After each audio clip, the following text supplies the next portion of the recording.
Cash flow statement के इस part में हम करेंगे cash flows from financing activities. Last video में हमने किया था cash flow from investing. Last to last video में हमने किया था cash flows from operating activities. तो फाइनेंसिंग एक्टिविटीज में क्या क्या आता है सबसे पहले वो देख लेते हैं। Proceeds from issue of shares. सबसे पहले फाइनेंसिंग एक्टिविटीज क्या होती है जो कि हमारी कैपिटल में चेंज लाती है, बोरोइंग्स में चेंज लाती है। तो हम अपनी कैपिटल में चेंज कैसे ला सकते हैं? शेयर्स इशू कर कर, और बोरोइंग्स में डिबेंचर्स इशू करके, लोन्स लेकर। रिमेंबर इसमें बोरोइंग्स के अंदर शॉर्ट टर्म और लॉन्ग टर्म दोनों तरह की बोरोइंग्स आ जाएंगी। तो short term borrowings and long term borrowings दोनों तरह की बोरिंग्स आ जाएंगी। तो बेसिक सिंपल भाषा में क्या है कि फाइनेंसिंग एक्टिविटी में वो सब आता है जो कि हम अपने बिजनेस को फाइनेंस कराने के लिए कहाँ कहाँ से पैसा यूज करते हैं, और उन्हीं से रिलेटेड सब कुछ। जैसे शेयर्स इशू किया, शेयर्स को रिडीम किया, डिबेंचर्स इशू किया, डिबेंचर्स को रिडीम किया। रिडीम करना मतलब उनको रीपे करना। प्रेफरेंस शेयर्स को हम रिडीम करते हैं, इक्विटी शेयर को नहीं। शॉर्ट टर्म बोरिंग्स लिया, उनको रीपे किया। लॉन्ग टर्म बोरिंग्स लिया, उनको रीपे किया। उसके अलावा उसके ऊपर दिया जाने वाला interest, interest on debentures, dividend paid, ये सब आएगा फाइनेंसिंग एक्टिविटीज के अंदर। तो इश्यू ऑफ शेयर्स जो भी है, शेयर्स को इशू करके जो भी पैसे आएंगे, उसके अलावा अगर हम प्रीमियम पे इशू कर रहे हैं तो प्रीमियम भी आएगा। सपोज हम 100 रुपीज का शेयर है, उसको 110 पे इशू कर रहे हैं, तो 110 रुपी, या तो हम 110 एक साथ यहाँ पे दिखा सकते हैं, या 100 और 10 रुपीज अलग से इनफ्लो के अंदर दिखा सकते हैं, मतलब ये ऐड हो जाएगा। Proceeds from issue of debentures, debentures issue करेंगे तब भी पैसा आएगा, इनफ्लो आएगा तो उसको भी हम ऐड कर देंगे। अगर हमने उनको डिस्काउंट पे इशू किया है, जैसे सपोज 100 रुपीज का एक डिवेंचर था, उसको 5 रुपीज के डिस्काउंट पे इशू किया, मतलब 95 पे डिस्काउंट, 95 रुपीज पे इशू किया, तो यहाँ पे 95 रुपीज आएगा। लोन रिसीव, चाहे वो शॉर्ट टर्म हो चाहे लॉन्ग टर्म हो, सब तरह की लोन से हमारा इनफ्लो आता है, तो उसको भी हम ऐड करेंगे। बैंक ओवरड्राफ्ट भी एक शॉर्ट टर्म लोन होता है, कैश क्रेडिट भी एक शॉर्ट टर्म लोन होता है, तो दोनों को हम प्लस करेंगे। अगर इंक्रीज होगा तो, मतलब अगर हमने उनको लिया है लोन को, तो हम इनको इनफ्लो में दिखाएंगे, और अगर वो डिक्रीज हो जाएगा यानी कि हमने उनको रीपे कर दिया शॉर्ट टर्म लोन को, तो हम उसको आउटफ्लो में दिखाएंगे। रिडेम्पशन ऑफ प्रेफरेंस शेयर्स, अगर हमने प्रेफरेंस शेयर्स को रिडीम कर दिया है, मतलब रीपे कर दिया, वापस पैसा कर दिया, तो हमारा आउटफ्लो है तो उसको हम माइनस करेंगे। अगर प्रीमियम पर रिडीम किया है, यानी कि 100 का शेयर था 110 पे कर दिया, तो 110 को हम माइनस करेंगे एक साथ, या फिर 100 और 10 करके अलग अलग दिखा सकते हैं। इसी तरह से डिबेंचर्स को रिडीम किया तो वो पैसे माइनस करेंगे। Buy back of equity shares, कई बार कंपनी क्या करती है, अपने एग्जिस्टिंग शेयर होल्डर से कहती है कि वो चाहे तो अपना शेयर रीसेल कर सकते हैं कंपनी को, यानी कि कंपनी अपने ही शेयर्स को बाय बैक कर रही है। और जनरली ये जो बाय बैक होता है ना, ये काफी अच्छे प्रीमियम पे होता है। तो जैसे मान लो 100 रुपए का कोई शेयर था, उसने 150 पर बाय बैक कर लिया, तो एक तरह से आउटफ्लो जा रहा है बिजनेस में से। तो क्योंकि शेयर होल्डर को पैसे देने पड़ेंगे इन शेयर्स को दोबारा खरीदने के लिए, तो उसको आउटफ्लो, उससे हमारा आउटफ्लो होगा, तो उसको भी हम माइनस करेंगे। रीपेमेंट ऑफ लोन, जो भी हमने लोन वगैरह लिए हुए हैं उनको अगर वापस करेंगे तो माइनस करेंगे। इंटरिम डिविडेंड पेड, शेयर्स को इशू किया था, उनके ऊपर डिविडेंड पे करना पड़ेगा, तो जो भी डिविडेंड पे करेंगे उसका आउटफ्लो होगा तो माइनस करेंगे। Propose dividend of previous year, इसमें हम बहुत डिटेल में पार्ट 1 और पार्ट 2 में बात कर चुके हैं, तो प्रीवियस ईयर के प्रपोज डिविडेंड को ही माइनस करेंगे। Interest paid on debentures, debentures के ऊपर हमें इंटरेस्ट देना पड़ेगा, तो उनके ऊपर भी ये भी आउटफ्लो होगा, तो इसको भी माइनस करेंगे। इंटरेस्ट पेड ऑन लोन्स, जो भी लोन्स लिए हुए हैं हमने, उनके ऊपर इंटरेस्ट देना पड़ेगा, तो उसको भी हम माइनस करेंगे। अच्छा, यहाँ पे 2-3 चीजें हैं जो कि नहीं दिखाई, तो मुझे लगता है कि आपको इनके बारे में भी पता होना चाहिए। शेयर इशू एक्सपेंसेस, तो एक्सपेंसेस हैं, इनको भी माइनस करेंगे। प्रीलिमिनरी एक्सपेंसेस, एक एक्स्ट्रा ऑर्डिनरी एक्सपेंसेस होते हैं। जब हमने फर्स्ट स्टेप किया था ऑपरेटिंग एक्टिविटी का, तो उसके अंदर हम सारी एक्स्ट्रा ऑर्डिनरी एक्सपेंसेस को ऐड करते हैं फर्स्ट स्टेप के अंदर, जब हम net profit before tax and extra ordinary item निकालते हैं। फिर मैंने बोला था कि अगर वो एक्स्ट्रा ऑर्डिनरी एक्सपेंसेस फाइनेंसिंग से रिलेटेड है तो उसमें से माइनस कर दो, यानी कि अगर वो प्रीलिमिनरी एक्सपेंसेस है तो ये extraordinary expenses related to financing activity है, तो इसको हम यहाँ से माइनस करेंगे। अंडर राइटिंग कमीशन, इसको भी हम माइनस करेंगे। अंडर राइटिंग कमीशन क्या होती है कि अंडर राइटर्स होते हैं जो कि ये इंश्योर करते हैं कि अगर पब्लिक ने हमारे शेयर्स के लिए सब्सक्राइब नहीं किया, पब्लिक नहीं खरीदना चाहती, क्योंकि एक रूल होता है कि 90% हम जितने शेयर्स इशू करना चाहते हैं उसका 90% तक अगर एप्लीकेशंस नहीं आए तो हमारा इशू कैंसिल हो जाता है। तो अंडर राइटर्स अगर हमें भरोसा दिलाते हैं कि अगर वो नहीं खरीदेंगे पब्लिक तो हम खरीदेंगे, तो उसके बदले में हम उनको जो भी कमीशन पे करते हैं तो वो भी हमारा आउटफ्लो है रिलेटिंग टू फाइनेंसिंग एक्टिविटी, तो इसको भी हम माइनस कर देंगे। अब हम क्वेश्चन स्टार्ट करते हैं तो आपको और ज़्यादा क्लैरिटी हो जाएगी कि क्या क्या आना चाहिए फाइनेंसिंग एक्टिविटी के इनफ्लोज में और आउटफ्लोज में। तो हम यहाँ पे साइड पे यहाँ पे करते जाएंगे। इक्विटी शेयर कैपिटल 6 लाख की थी, 8 लाख की हो गई। Equity shares were issued at a premium of 15%। तो 6 लाख के थे, 2 लाख की हो गई कैपिटल, यानी कि 2 लाख रुपीस की हमने शेयर इशू कर दिए हैं, और इशू भी कैसे किए हैं 15% पे, यानी कि 2 लाख का ही 15% ऐड कर देंगे इसमें, तो 2,30,000 आ जाएगा, यानी कि हमें इशू करके इतने पैसे आए हैं, तो ये इनफ्लो है तो इसको ऐड कर देंगे और लिखेंगे क्या, इशू ऑफ या proceeds from equity share capital, तो ये आ जाएगा 2,30,000। आप चाहो तो 2 लाख और 30,000 अलग भी दिखा सकते हो। 12% प्रेफरेंस शेयर कैपिटल 2 लाख की थी, अभी नील, दैट मीन्स कि हमने 2 लाख की प्रेफरेंस शेयर कैपिटल इस साल के दौरान हमने इनको रीपे कर दिया होगा, रिडीम कर दिया होगा, एट अ प्रीमियम ऑफ 5% किया है। एट अ प्रीमियम ऑफ 5% मतलब कितने के शेयर्स थे, प्रेफरेंस शेयर कैपिटल थी 2 लाख की, और हमने इनको 5% का प्रीमियम भी दिया है, यानी कि 2 लाख का ही 5%, तो ये होता है आपका 1000, नहीं 10,000, तो मतलब टोटल हमने उनको कितना पैसा दिया है 2,10,000, तो ये हमारा आउटफ्लो है। आउटफ्लो है तो हम इसको माइनस कर देंगे, आउटफ्लो को हम माइनस कर देंगे और लिखेंगे क्या, लिखेंगे कि रिडेम्पशन ऑफ प्रेफरेंस शेयर, जो भी हम करते जा रहे हैं ना बस वही लिखते जाना है। आगे है 14% डिबेंचर्स, पहले नील थे अभी 1 लाख के हो गए, मतलब साल के दौरान हमने 1 लाख के डिबेंचर्स इशू किए, तो 14% debentures were issued at a discount of 1%, मतलब कि हमने 1 लाख की डिबेंचर्स इशू किए हैं लेकिन 1% के डिस्काउंट पे, तो 1 लाख माइनस 1 लाख का 1%, यानी कि 1000, तो 99,000 रुपीज आए हैं डिबेंचर्स को इशू करके, तो इशू ऑफ डिबेंचर्स 99,000 ये हमारा इनफ्लो हो जाएगा। अच्छा, यहाँ पे ना कुछ हिडन इंफॉर्मेशन होती है, प्रेफरेंस शेयर्स के ऊपर तो जरूरी नहीं है कि हम डिविडेंड दें, अगर इक्विटी शेयर्स के ऊपर डिविडेंड दिया है तो प्रेफरेंस शेयर के ऊपर डिविडेंड देना ही है, क्योंकि प्रेफरेंस शेयर को प्रेफरेंस होती है फॉर गेटिंग डिविडेंड। तो अगर आपको क्वेश्चन में दिया हुआ कि इक्विटी शेयर पे डिविडेंड दिया है तो प्रेफरेंस शेयर पे भी हम डिविडेंड देंगे और उसको हम आउटफ्लो मानेंगे। यह स्पेसिफिकली बोला ही हुआ है कि डिविडेंड दिया है प्रेफरेंस शेयर्स पे तब भी देना है। ये तो है कि मानने वाली बात कि अगर क्वेश्चन में दे रखा है या फिर इक्विटी शेयर के ऊपर डिविडेंड दिया है तो देना है, लेकिन डिबेंचर्स के ऊपर जो इंटरेस्ट है ना वो तो पे करना ही करना है। तो ये जो 14% है इंटरेस्ट हमें पे करना पड़ेगा 1 लाख, लेकिन हमें ये देखना है कि शुरू में तो नील थे, एंड में 1 लाख आए हैं, तो ये कब आए हैं हमारे पास 1 लाख, ताकि हम इनके ऊपर इंटरेस्ट को पे कर सके।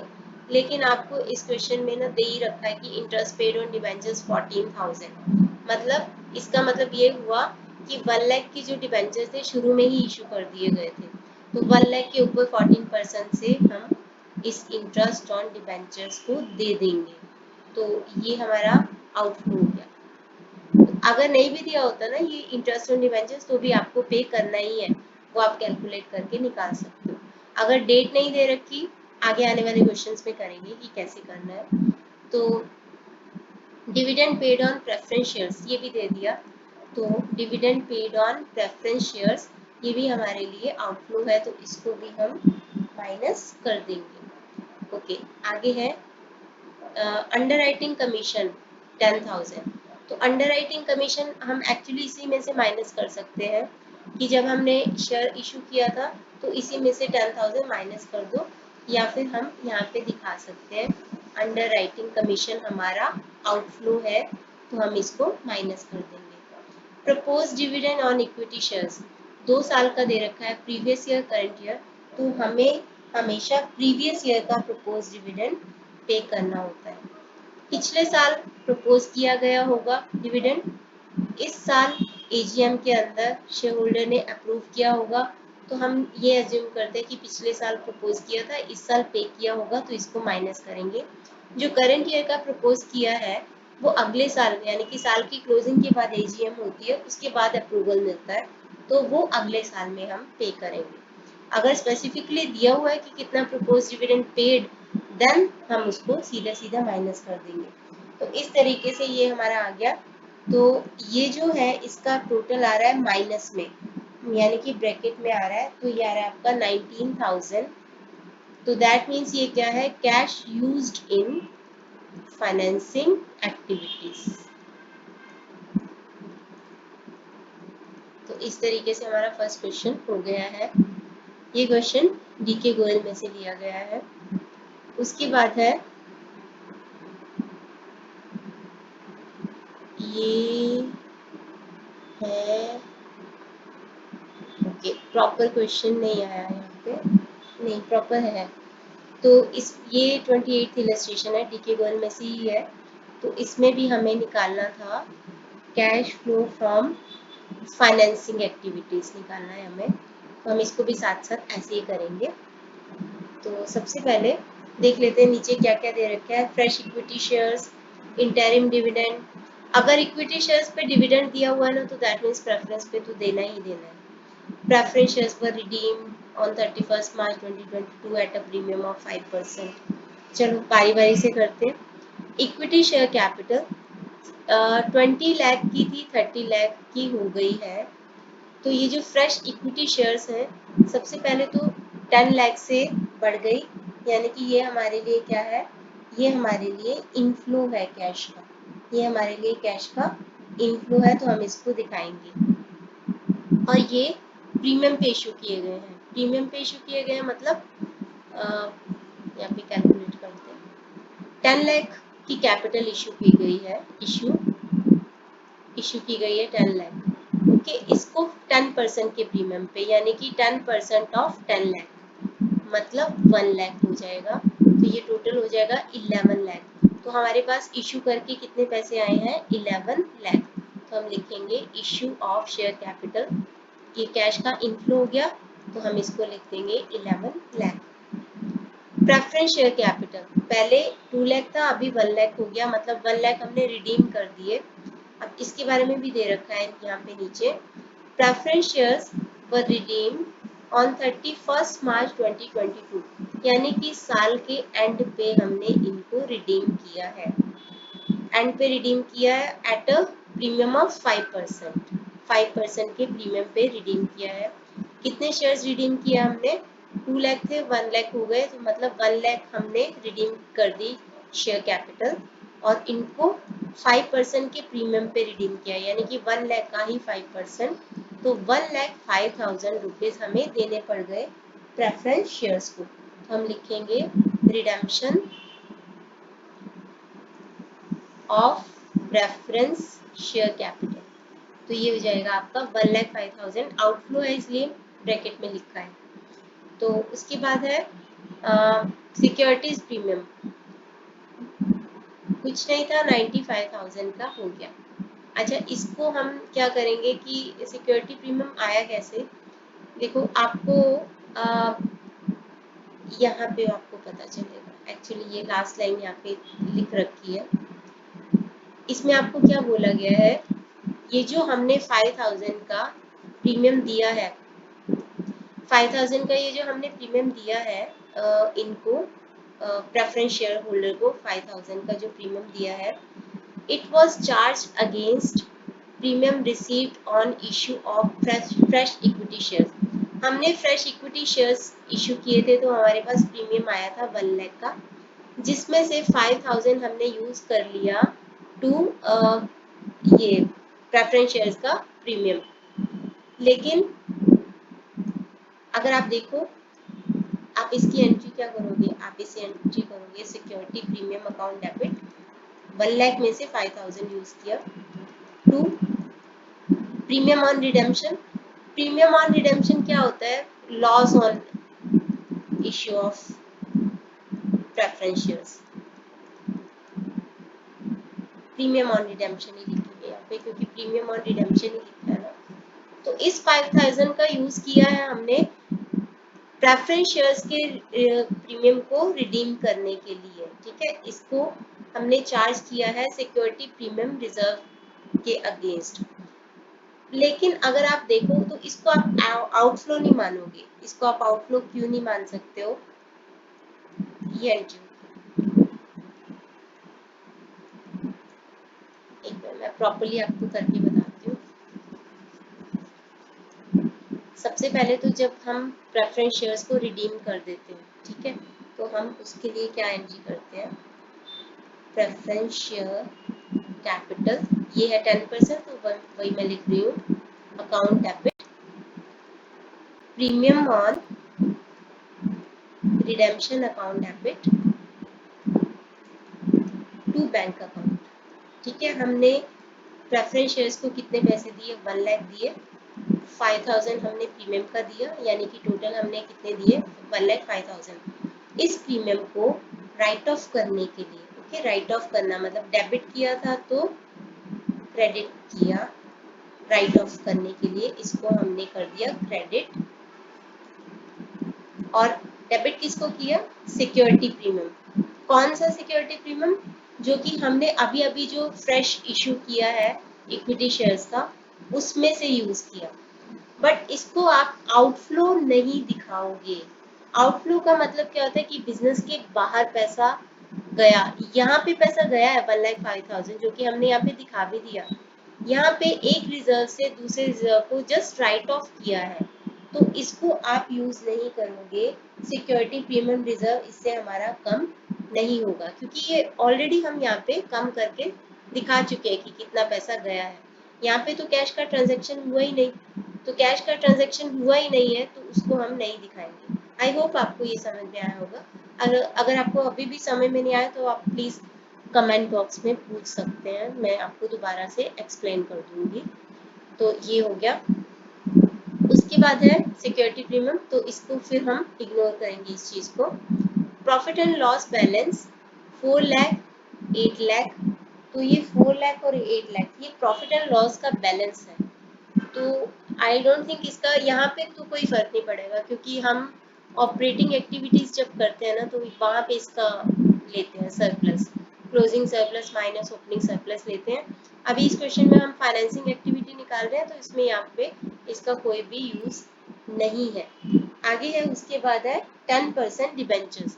10 लाख तो कोई चक्कर नहीं है, 10 लाख के ऊपर 10% से इंटरेस्ट ऑन डिबेंचर्स हम पे कर देंगे। तो इंटरेस्ट ऑन डिबेंचर्स हम पे करेंगे यहाँ पे 10 लाख के ऊपर 10%, यानी कि 1 लाख रुपीज का हम डिबेंचर्स के ऊपर इंटरेस्ट पे कर देंगे।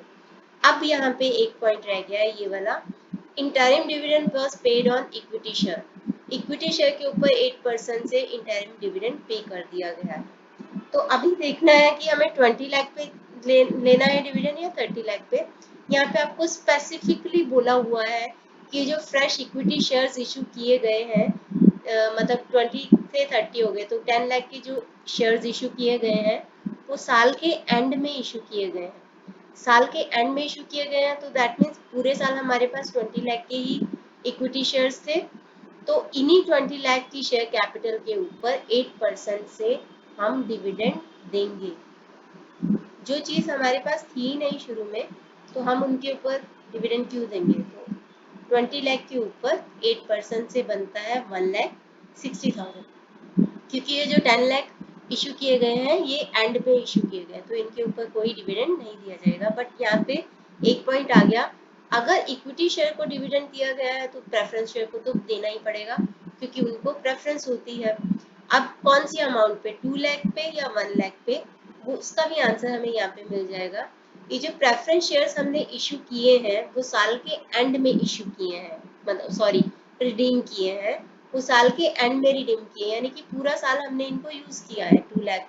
तो इन्हीं 2 लाख के ऊपर इसका रेट दे रखा है आपको 10%, तो 2 लाख के ऊपर 10% से हम इनको भी डिविडेंड दे देंगे और लिखेंगे क्या? Dividend paid on preference share capital.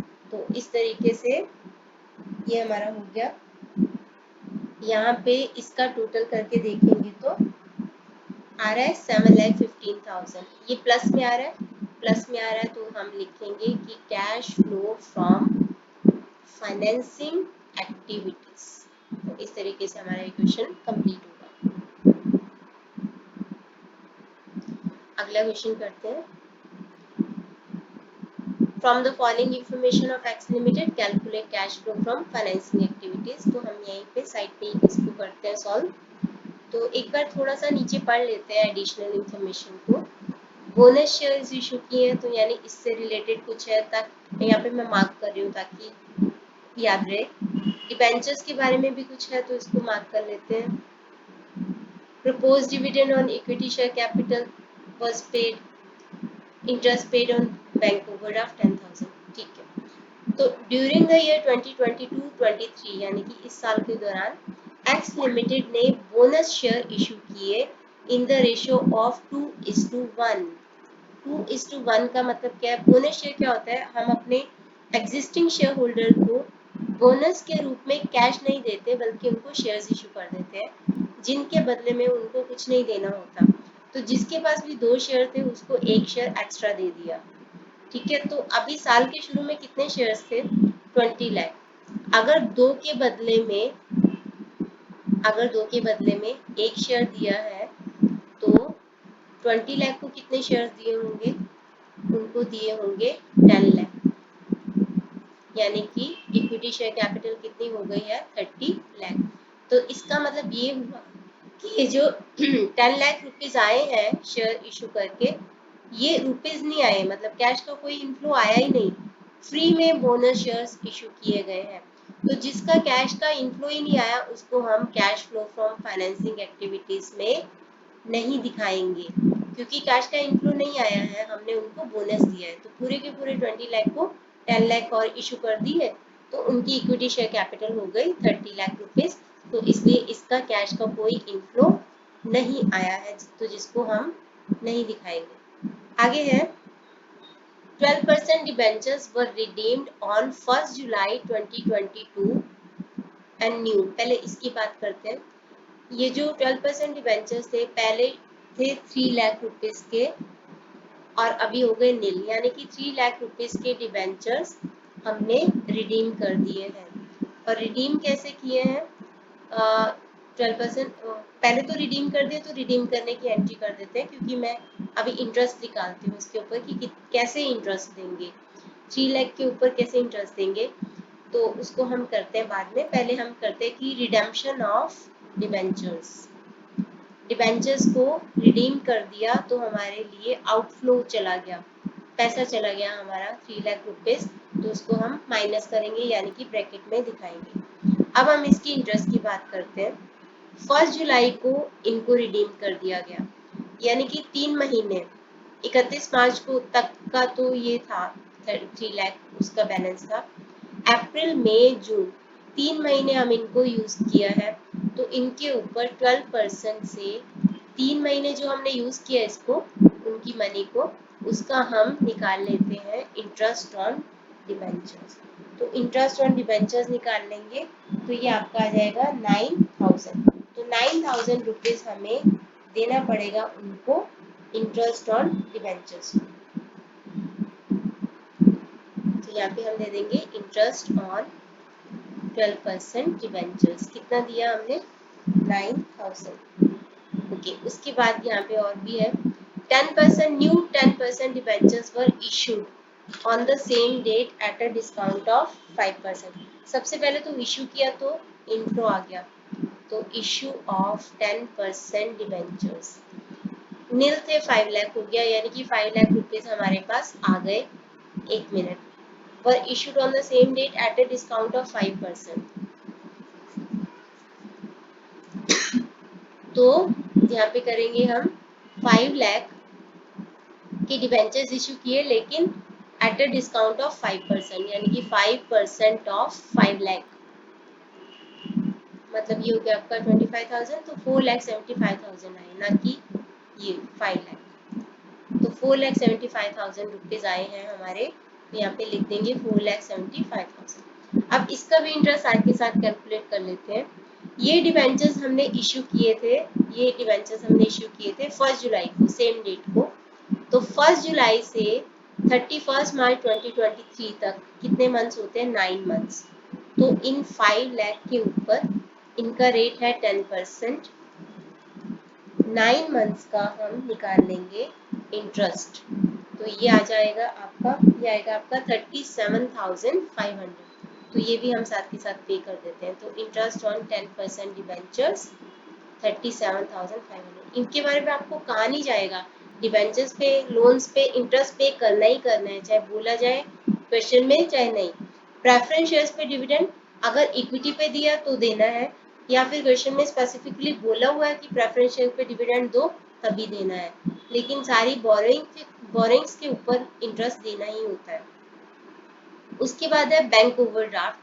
1 lakh का था, 80,000 रह गया, तो दैट मीन्स हमने 20,000 रुपए पे कर दिए। डिक्रीज हो रहा है बैंक ओवरड्राफ्ट में, 1 लाख रुपीज का था, लोन होता है ये भी, तो दैट मीन्स हमने 20,000 पे कर दिया। तो हम इसको लिखेंगे डिक्रीज इन बैंक ओवरड्राफ्ट। तो 20,000 माइनस कर दो, यानी कि ब्रैकेट में दिखा दो।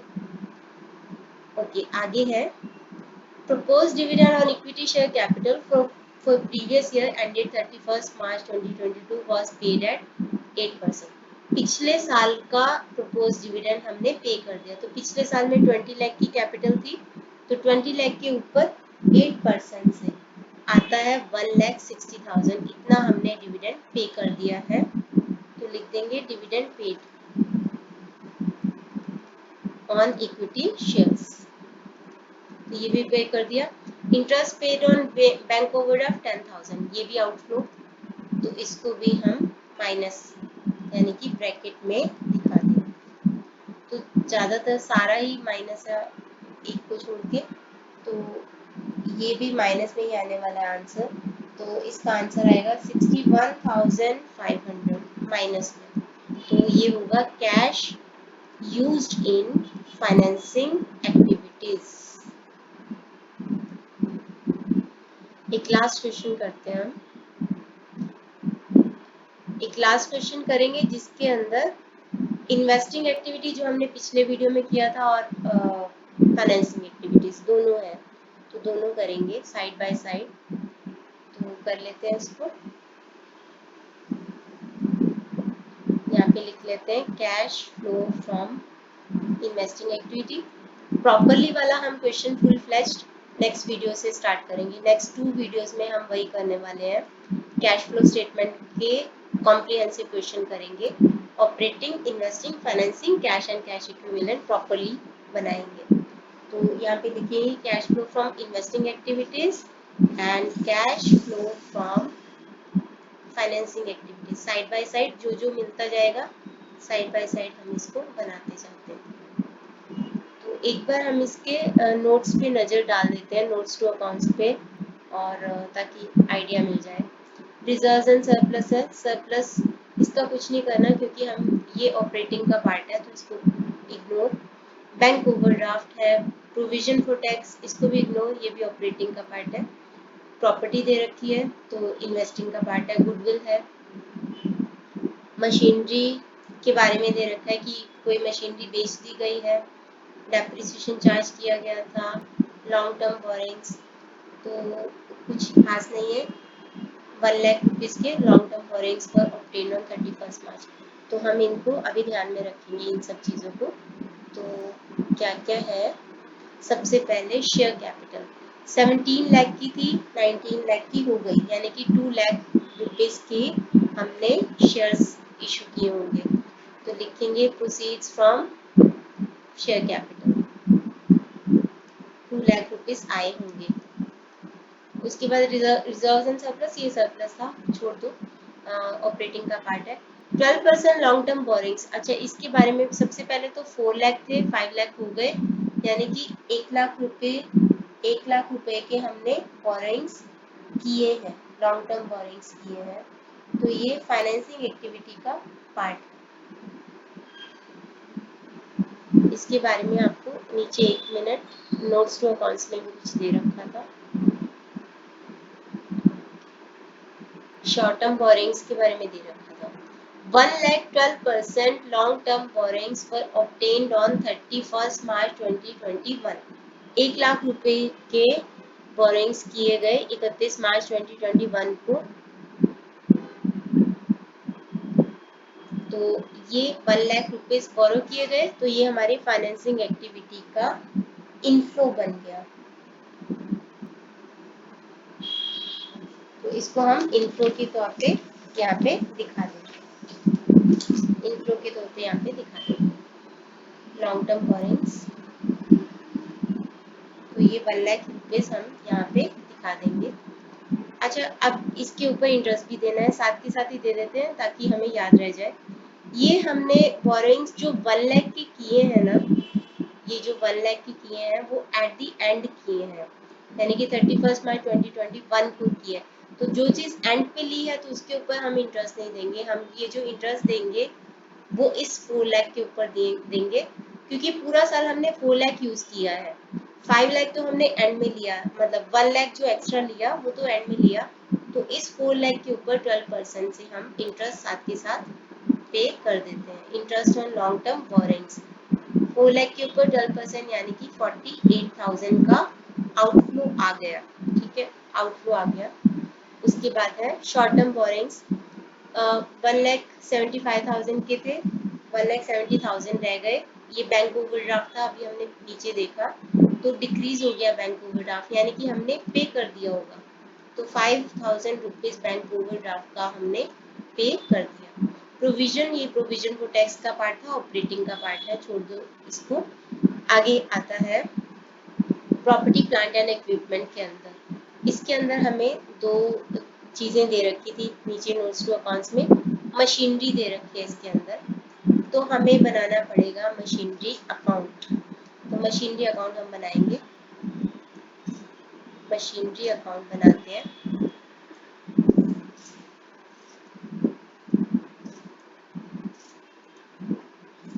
तो कोई भी प्रोविजन फॉर मशीनरी नहीं है तो हम इसको रिटर्न डाउन वैल्यू पे बनाएंगे। To balance BD, opening balance है 21 लाख, यहाँ पे लिख देंगे। क्लोजिंग बैलेंस है 25 लाख, यहाँ पे लिख देंगे। उसके बाद मशीनरी के बारे में आपको दे रखा है, अ machinery of the book value of 40,000। Book value का मतलब होता है कॉस्ट लेस डेप्रिसिएशन, यानी कि ये जो मशीनरी है हमने बेची है उसमें से डेप्रिसिएशन माइनस करने के बाद उसकी वैल्यू थी 40,000। तो डेप्रिसिएशन माइनस करने के बाद 40,000 की थी और उसको बेचा गया है 50,000 पे। सबसे पहले तो गेन हुआ है, तो गेन को यहाँ पे लिख देंगे। तो gain on sale of machinery 10,000 का, और बेच के कितने पैसे आए हैं बाय बैंक अकाउंट। सेल यहाँ पे लिखते हैं। लास्ट वीडियो में हमने बहुत एक्सप्लेन किया था और क्वेश्चंस भी किए थे। ये जो मशीनरी है ना, ये जो बेची है उसका जो डेप्रिसिएशन है उसके बारे में आप बॉदर मत करना, क्योंकि मशीनरी अकाउंट जब प्रोविजन अकाउंट नहीं दिया होता तो पूरे साल की सारी मशीनरीज का जो डेप्रिसिएशन है वही हम दिखाते हैं यहाँ पे। तो यहाँ पे दिखाते हैं हम बाय डेप्रिसिएशन अकाउंट 2 लाख। तो ये जो 2 लाख वाली डेप्रिसिएशन है इसी के अंदर ये वाला डेप्रिसिएशन ऑलरेडी इंक्लूडेड होगा, इसलिए इसको दिखाने की ज़रूरत नहीं है। तो अब हम इसको बैलेंसिंग करते हैं। ये आ गया आपका 25 लाख 27,50,000। तो बैलेंसिंग फिगर आ रही है 6,40,000 की, जिसको कि हम क्या समझेंगे, एज्यूम करेंगे कि ये हमने मशीनरी परचेज की है, परचेज ऑफ मशीनरी, जो कि हमारी बैलेंसिंग फिगर है। तो 6,40,000 की हमने मशीनरी परचेज की है। आउटफ्लो हो गया इन्वेस्टिंग का, ठीक है। ये मशीनरी हमने सेल की है, ये इनफ्लो हो गया इन्वेस्टिंग का। ये जो डेप्रिसिएशन है इसका यहाँ पे कुछ नहीं करना, इसको ऑपरेटिंग एक्टिविटी में ऐड करना होता है। तो उसके हम जब क्वेश्चन करेंगे तो बताएंगे। तो गेन को भी ऑपरेटिंग में से माइनस करना होता है। तो अभी के लिए 6,40,000 इन्वेस्टिंग का आउटफ्लो है और 50,000 इन्वेस्टिंग का इनफ्लो है। तो हम यहाँ पे लिख देते हैं, यहाँ पे लिख देते हैं सेल ऑफ मशीन, इनफ्लो 50,000 और परचेज ऑफ मशीन, आउटफ्लो 6,40,000। तो ये हो गया आपका। उसके अलावा नीचे इनटेंजिबल एसेट्स दे रखी हैं, उसकी भी नोट्स टू अकाउंट्स में दे रखा है। गुडविल 3 लाख की थी, 4 लाख की हो गई। तो दैट मीन्स जब गुडविल बढ़ती है तो हम इसको परचेज करते हैं, परचेज किया। जब कम होती है तो हम इसको राइट ऑफ करते हैं और ऑपरेटिंग एक्टिविटी में ऐड करते हैं। जब बढ़ती है तो परचेज ऑफ गुडविल होता है, जब कम हो जाती है पहले से तो हम इसको राइट ऑफ समझ के इसको ऑपरेटिंग एक्टिविटी में ऐड करते हैं। तो अभी ये बढ़ रही है तो हम इसको परचेज ऑफ गुडविल मानेंगे। 1 लाख परचेज किया तो आउटफ्लो होगा, तो इसको हमें करना है। तो यहाँ पे हमारा ये खत्म हो जाता है, इन्वेस्टिंग एक्टिविटी भी और फाइनेंसिंग भी। तो इसका टोटल आएगा आपका माइनस में आ रहा है 6,90,000। तो इसको लिखेंगे cash used in investing activity, और इसका भी नहीं, इसका प्लस में आ रहा है, तो इसका प्लस में आ रहा है, ये आ रहा है आपका 2,47,000। तो ये हो जाएगा आपका cash flow from financing activities.